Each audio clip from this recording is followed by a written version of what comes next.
தொடர்ந்து நம்முடைய கிரிக்கெட் ஆர்வலரும் நடிகருமான திரு மோகன்ராம் இணைப்பில் இணைகிறார். வணக்கம் திரு மோகன்ராம், தந்தி டிவியோடு இணைஞ்சதுக்கு மிக்க நன்றி.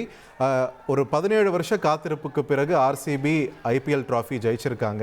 இந்த வெற்றியை நீங்க எப்படி பாக்குறீங்க? வெற்றி தான் சார். 6 ரன்னா இருக்கட்டும், 5 ரன்னா இருக்கட்டும், 4 ரன்னா இருக்கட்டும், எனக்கு முன்னால பேசின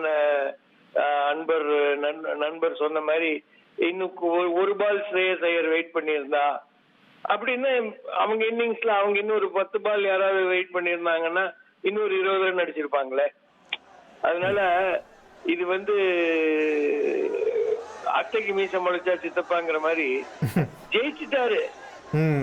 ஆர்சிபி ஜெயிச்சுட்டாங்க. எனக்கு விராட் கோலிக்கு அவர் ரிட்டையர் ஆன பிறகு வந்த ஒரு நல்ல பரிசுன்னு நான் நினைக்கிறேன். ஏன்னா நாட்டுக்காக, இந்திய நாட்டுக்காக, நம் நாட்டுக்காக அவர் எவ்வளவோ செஞ்சிருக்காரு, எவ்வளவோ வெற்றிகளை நமக்கு வாங்கி கொடுத்திருக்காரு. அவருக்கு இது ஒரு நல்ல பரிசாக இருக்கட்டும், நல்ல விஷயம். ஓகே, ஸ்ரேயஸ் ஐயர் ஃபர்ஸ்ட் கிளாஸ் பிளேயர். அவருக்கு இன்னும் வயசு இருக்கு. அடுத்த வருஷம், அதுக்கு அடுத்த வருஷம், அதுக்கு அடுத்த வருஷம் ஜெயிப்பாரு, ஜெயிக்கத்தான் போறாரு. சோ இது அந்த விஷயத்துல பார்க்கும் பொழுது கிரிக்கெட் ஒரு மாதிரி எல்லாத்தையும் லெவல் பண்ணிடும்பாங்களே. மும்பை இந்தியன்ஸ், சிஎஸ்கே இவங்கதான் எப்ப பாரு வந்துட்டு இருந்தோம். அவங்க யாரும் இல்லாத ஒரு ஃபைனல். அது யாரோ சொன்னாங்களே, பெங்களூரும் பஞ்சாபும் குஜராத்ல போட்டி போடுது.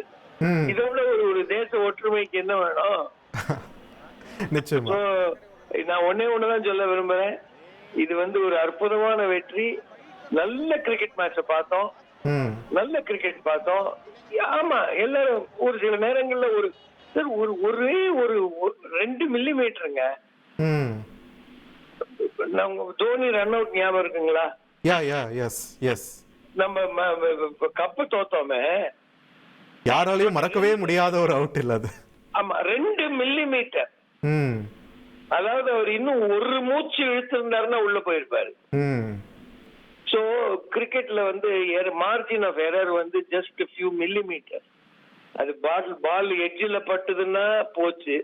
கொஞ்சம் உள்ள வச்சிருந்தாருன்னா பேட்டை மிஸ் பண்ணிருக்கோம். அது பாட்டுக்கு விக்கெட் கீப்பருக்கு நேரா போயிருக்கும்.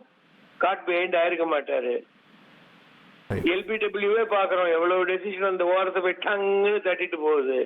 So it is all a matter of inches and millimeters. So அதுல நம்ம ப்ரெடிக்ட் பண்ண முடியாது. நல்ல கிரிக்கெட் பார்த்தோங்கிற ஒரு கிரிக்கெட் ஆர்வலர் தான். அதுவும் குறிப்பா நான் சிஎஸ்கே பைத்தியக்காரன். என் டீம் இல்லைன்ன உடனே நான் டென்ஷன் இல்லாம பார்த்தேன் match. Right, but you are not alone sir. அதே மூட்ல தான் நிறைய பேர் பார்த்துட்டு இருந்தோம். ஆமா, the point is at least from the channels 63.7 crore views have come. Indeed. I am seeing it now in front of me. 63 கோடி மக்கள் பார்த்து ஒரு 2.5 மணி நேரம் மகிழ்ந்து அவர்களுடைய அன்றாட வாழ்க்கையின் துயரங்களையும் கஷ்டங்களையும் எல்லாவற்றையும் மறந்து யாருக்கோ, பஞ்சாபுக்கோ பெங்களூருக்கோ கை தட்டி இருப்பாங்க. நல்லது, என்ஜாய் பண்ணாங்க.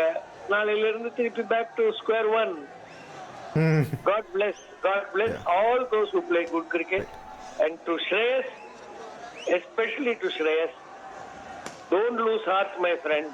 உன்னை இந்தியன் டீம்ல எடுக்கல, நீ வரலங்கிறத நினைக்கவே நினைக்காத. Class will never fail. Yes. Class will never fail. So just keep that in mind, carry on, and thank you Virat for all that you have done for Indian cricket. திரு மோகன்ராம், இன்னும் ஒரு கேள்வி நான் கேட்க விரும்புகிறேன். ஆர்சிபியை பொறுத்த வரைக்கும் ஒவ்வொரு வருஷமும் நிறைய நல்ல பிளேயர்ஸ் இருந்தாலுமே ஏதோ ஒரு குரூஷியல் மேட்ச்ல சோக் ஆயிடுறாங்க அப்படின்ற ஒரு குற்றச்சாட்டு இருந்துகிட்டே இருந்தது. பட் இந்த வருஷத்தை பொறுத்த வரைக்கும் ஸ்டார்டிங்ல இருந்தே ஒரு அதிரடியை காட்டிட்டு இருந்தாங்க. ஒரு கிரிக்கெட் ஆர்வலரா நீங்க அப்சர்வ் பண்ண மாற்றம் என்ன ஆர்சிபி அணியை பொறுத்த வரைக்கும்? டீமா இன்னைக்கு செயல்பட்டாங்க. நான் தனி அப்போ எல்லாரும் பெரிய ஸ்டார். விராட்டே அப்ப ஸ்டார் சார். விராட் ரிட்டையர் ஆயிட்டான். அதை நீங்க மைண்ட்ல வச்சுக்கணும். இன்னைக்கு அவன் ஸ்டார் இல்ல. சோ இன்னைக்கு டீம் பிளேயர். விராட் ஸ்டாருக்கும் விராட் டீம் பிளேயருக்கும் டிஃபரன்ஸ் இருக்குல்ல. இந்த மாதிரி கிறிஸ் கெயில், இந்த மாதிரி ஏபி டிவிலியர்ஸ் எல்லாருமே ஸ்டார்ஸ் அவங்க டீம்ல. அவ்வளவு ஸ்டார்ஸ் இருந்தா கஷ்டம். ஒரு டீம் தான் தேவை. அதைத்தான் தோனி சொல்லி கொடுத்தார். அததான் ஷேன் வான் முதல் ஐபிஎல்ல சொல்லி கொடுத்தார். ராஜஸ்தான் ராயல்ஸ் வச்சு வின் பண்ணாரு. எனக்கு பெரிய ஸ்டார்லாம் வேணாம், எனக்கு ஒரு டீம் வேணும்னாரு. சோ டீமா செயல்படும் பொழுது வெற்றி வேற. ஸோ இண்டிவிஜுவல் பர்ஃபார்மன்ஸ்ன்றதை தாண்டி ஒரு டீமா பெர்ஃபார்ம் பண்ணதால தான் இந்த வெற்றி சாத்தியப்பட்டிருக்கு. ஐயா, அண்ணன் தம்பிங்க 10 பேர் இருப்பாங்க. துரியோதனனும் 100 பசங்க, இவங்க 5 பேரு. எண்ணிக்கையில் அவர்கள் பெரிது. பட் அவங்க டீமா இல்ல, இவங்க டீமா இருந்தாங்க. பாஞ்ச பாண்டவர்கள் ஜெயிச்சாங்க. அதே மாதிரிதான் யூ பிகம் ஒன் டுகெதர். 5 விரல்களும் ஒன்று சேர்ந்தால்தான் அந்த கைக்கு வலு. ரைட். நன்றி திரு மோகன்ராம், இணைப்பில் வந்து பல்வேறு கருத்துக்களையும் தகவல்களையும் பகிர்ந்தமைக்கு. As a fellow CSK fan it's disheartening. CSK இல்லாத ஃபைனல், பட் ஸ்டில் ஒரு 17 வருஷம் கழிச்சு ஆர்சிபிக்கு கிடைத்திருக்கக்கூடிய இந்த வெற்றிக்கு விராட் கோலிக்காகவாச்சும் மகிழ்ச்சி அடையக்கூடிய மக்கள் இங்கே எண்ணற்ற பேர் இருக்காங்க அப்படின்றதான் அந்த வெற்றி கொண்டாட்டத்தை மூலமா நம்மளால பார்க்க முடியும். செய்திகளை உடனுக்குடன் தெரிந்து கொள்ள உடனே சப்ஸ்கிரைப் பண்ணுங்க.